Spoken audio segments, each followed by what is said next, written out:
बिस्मिल्लाहिर्रहमानिर्रहीम। अस्सलाम वालेकुम नाज़रीन कराम, मैं हूं मखदूम शहाबुद्दीन और आप देख रहे हैं मेरा फेसबुक और यूट्यूब चैनल। उम्मीद करता हूं आप सब लोग बखैर व आफियत होंगे और जहां भी होंगे अपने अहले खाना समेत खुश भी होंगे और महफूज भी। नाज़रीन कराम, जमीन फटी है ना आसमान गिरा है, कुरान पाक हाथ में पकड़े इल्तजा करती दुहाई देती एक बलोच खातून, और फिर उसे ये दुहाई देने की पादाश में निशाने इबरत बनाता हुआ बलूचिस्तान का सूबाई वजीर जमीन पर खुद को खुदा बनकर और खुदा समझकर जमीन पर दंदना कर फिरने वाले, खुद को आईन और कानून से बालातर समझने वाले, खुद को सब कुछ और अगले को इंसान तक ना समझने वाले जो हैं, इन्होंने जो वहां पर मुआमलात किए हैं और ये जो सानिहाए बारखान है, इसकी वो तफसीलात मैंने आपको सामने रखनी है इस वक्त, जो इस वक्त मीडिया नहीं बता रहा। और इस वक्त सूबाई वजीर ने किस तरह अपने ही बेटे पर इल्जाम लगाया है, वाकया क्यों पेश आया, कैसे पेश आया, मुतासरीन जो हैं उनका मौकफ क्या है, इस पूरे वाकये की मैं सुबह से यकीन माने पहले तो मुझ में हिम्मत नहीं हुई। इनिशियली मैं एतराफ करूंगा बहुत सी चीजों पर हम कवरेज करते हैं, लेकिन जो विजुअल्स थे और पहले इस औरत की दुहाई देते हुए वीडियो और फिर इसका जो हाल हुआ है, इसकी जिस तरह से मसख शुदा लाश मिली है, मेरे लिए तो वो विजुअल्स जो हैं वो इतने डिस्टर्बिंग थे कि मुझे नहीं पता मैं उस पर क्या बोलूं और क्या नहीं। और मैं अपने जज्बात पर काबू रख कर आपके सामने खबर देने की कोशिश करूंगा, क्योंकि अगर मैं जज्बात में बह गया तो फिर शायद बहुत ज्यादा बातें हो जाएं, क्योंकि अनफॉर्चुनेटली हम इंसान तो नहीं है हमारे मुल्क में, हम सब, ये मुल्क तो अशराफिया का मुल्क है, हम तो नाज़रीन कराम कीड़े मकोड़े हैं। और जिस तरह वो कहा जाता है ना कि कानून मकड़ी का वो जाला है जिसमें हशरातुल अर्ज यानी जो इंसेक्ट्स हैं, छोटे मोटे कीड़े मकोड़े हैं ना, वो मकड़ी के जाले में फंस जाते हैं।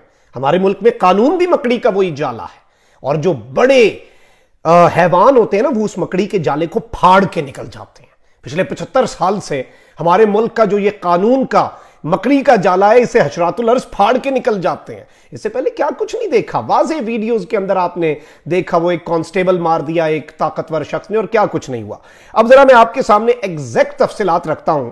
बलूचिस्तान हुकूमत जो है उसने बलूचिस्तान के जिला बारखान में एक कुएं से एक ही खानदान के 3 अफराद की लाशें मिलने के वाक़े और इसका इल्जाम सूबाई हुक्मरान जमात बलूचिस्तान अवामी पार्टी के तर्जुमान सरदार अब्दुल रहमान खेतरान पर लगने के बाद इस मामले की तहकीकात के लिए ज्वाइंट इन्वेस्टिगेशन टीम बनाने की भी हिदायत कर दी है। बारखान से मुत्तसिल जिला कोलू में खातून और उनके 2 बेटों की नमाज जनाजा तो अदा की गई, लेकिन उनकी तदफीन के बजाय मरी कबाइल से ताल्लुक रखने वाले अफराद लाशों को क्वेटा लाए और वजीर आला हाउस के करीब हाकी चौक पर उनको रखकर धरना दिया।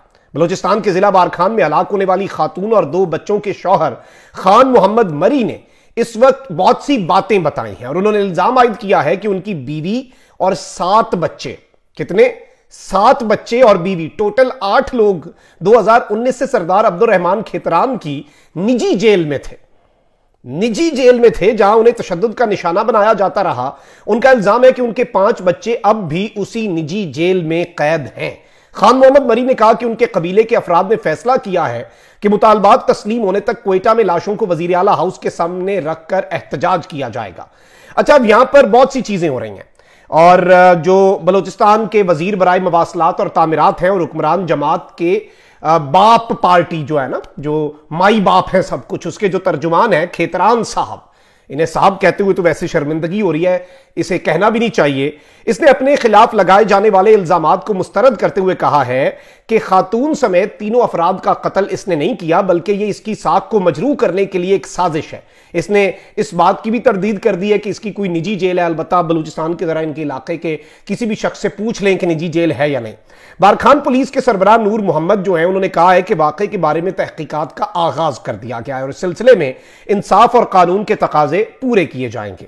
और बलूचिस्तान असम्बली के इजलास में भी इस वाकये की बाज़गश सुनाई दी गई, जहां वजीर दाखिला मीर ज़ियाउल्लाह लांगू जो है, उन्होंने JIT के हवाले से ऐलान किया। अच्छा, अब ये चीजें तो वो हैं जो सरकारी फैक्ट्स हैं। अब जरा आ जाते हैं इस पूरे वाकये का बैकड्रॉप प्लस इस पूरे वाकये की वो तफसीलात जो इस वक्त मीडिया से भी गायब है।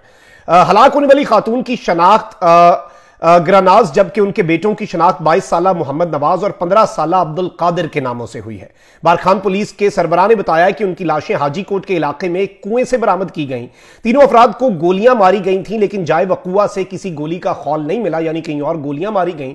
उसके बाद इनकी लाशों को कुएं में फेंक दिया गया। अब यहां पर नाज़रीन किराम, जो खातून के शौहर हैं, इन्होंने अपनी बीवी और बेटों की जो तस्वीर शेयर की हैं, उनमें खातून का चेहरा मस्क और चेहरे से उनकी शनाख्त जो है वो नामुमकिन हो चुकी है। और इन सब के अंदर जो इनका सबसे बड़ा बेटा है वो भी यहां पर मारा गया है। अब मैं आपको ये बता दूं कि जो हलाक खातून और बच्चे हैं, उनके वालिद जो हैं वो इस वक्त बहुत सी चीजें बता रहे हैं, और उन्होंने बताया कि उनका बुनियादी ताल्लुक जो है वो कोलू से है, लेकिन वो और उनके बच्चे सरदार अब्दुल रहमान खेतरान के मुलाजिम होने के नाते बारखान और क्वेटा में मुकीम थे। खान मोहम्मद मरी ने इल्जाम आयद किया कि 2019 में सरदार अब्दुल रहमान खेतरान ने उनको अपने बेटे इनाम शाह के खिलाफ एक केस में झूठी गवाही देने के लिए कहा, लेकिन उन्होंने ऐसा नहीं किया। मैंने उनको बताया कि मेरा काम आपकी मुलाजमत और चौकीदारी करना है, मैं झूठी गवाही नहीं दे सकता, जिस पर उन्होंने मुझे कत्ल की धमकी दी और मेरे बच्चों को निजी जेल में डाला। खान मोहम्मद मरी का मजीद इल्जाम है कि उन्होंने एक केस में भी मुझे नामजद कराया जिसमें मुझे गिरफ्तार किया गया, लेकिन 3 साल जेल काटने के बाद केस से बाइज्जत बरी हो गया, जिसके बाद भी वो मुझे ब्लैकमेल करता रहा कि झूठी गवाही दोगे तो तुम्हारे बच्चे मिलेंगे, वरना उनको ना ही छोड़ा जाएगा और ना ही तुमसे मिलने दिया जाएगा। खान मोहम्मद मरी ने कहा कि मैं मारे जाने के खौफ से ना सिर्फ बारखान नहीं जा सका, बल्कि बलोचिस्तान से भी बाहर निकल गया और वहां से मुतलका हुकाम और बासर लोगों को अपील करता रहा कि मेरे बच्चों को खेतरान की निजी जेल से छुड़ाएं, लेकिन ना किसी ने मेरी बात सुनी और ना बीवी की फरियाद को अहमियत दी गई। अब इस सब के अंदर चंद दिन कबल मैं आपको यह बताऊं कि एक खातून की वीडियो बेसिकली सोशल मीडिया पर वायरल हुई थी, जिसमें वो ये अपील कर रही थी कि उन्हें और उनके बच्चों को सरदार अब्दुल रहमान ने अपनी जेल में रखा हुआ है और उन्हें छुड़वाया जाए। और इस वीडियो के अंदर वो खातून इस शख्स के ऊपर, खेतरान के ऊपर संगीन इल्जामात भी लगा रही हैं। और इस सब में उस खातून ने कुरान पाक को हाथ में रखा हुआ था और उसने ये भी कहा था कि उसकी जो बेटी है उसके साथ बेसिकली ये शख्स ज्यादती भी करता है। और ये इस वक्त बेसिकली चीज सामने आई है कि उस वीडियो के ऊपर ना तो अरबाब इख्तियार और ना ही मीडिया ने उनकी बात सुनी है। और लाशों के हमरा बेसिकली क्वेटा जो है वहां पर एहतजाज हो रहा है और पूरा कबीला ऑब्वियसली यूनाइट हो रहा है, लेकिन ये मामला इतना सादा नहीं है। अब इस पे जो सरदार अब्दुल रहमान है उनका मैं आपके सामने मौकफ रख देता हूं।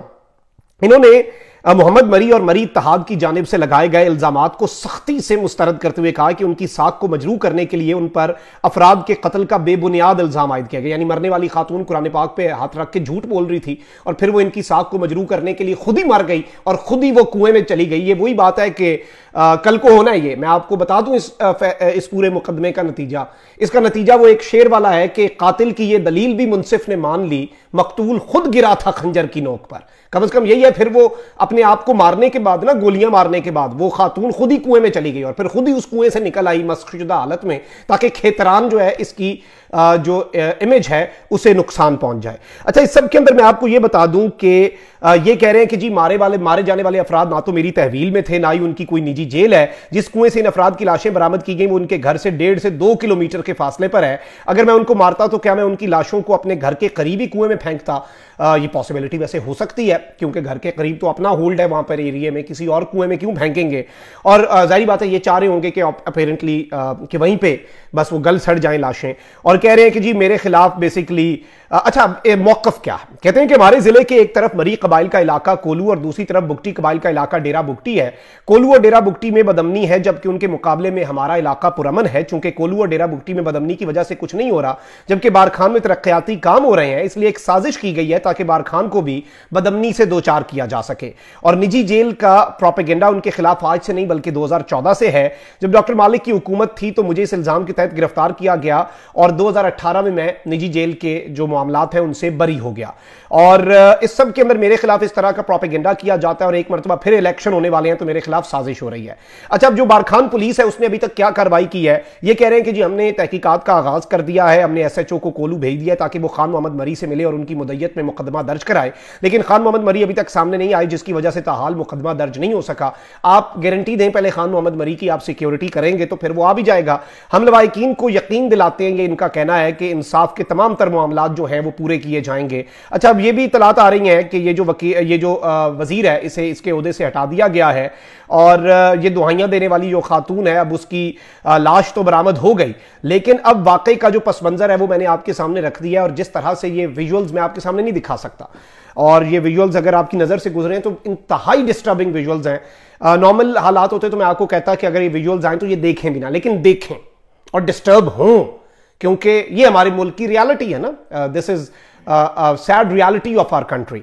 और इस मुल्क में गरीब का यही हाल होना है, इस मुल्क के अंदर गरीब के साथ यही होते रहना है, और ये होता आया है, ये होता रहेगा। और कल को आप देखेंगे या तो इस शख्स को भी मार देंगे, या ये शख्स जो है ये कल को सुलह करने पे मजबूर हो जाएगा, और क्योंकि उसे एहसास होगा। आप देख लें कितने, एक डीएसपी अपने बेटे के कत्ल के ऊपर प्रेशराइज हो गया, तो आप अंदाजा कर लें ये आम आदमी जो एक मुलाजिम था, चौकीदार था एक वडेरे के, हाँ, उसका क्या हाल होगा और वो आगे चल के क्या करेगा। तो ये चीजें तो अनफॉर्चुनेट है। अल्लाह करे इंसाफ होता हुआ नजर आए।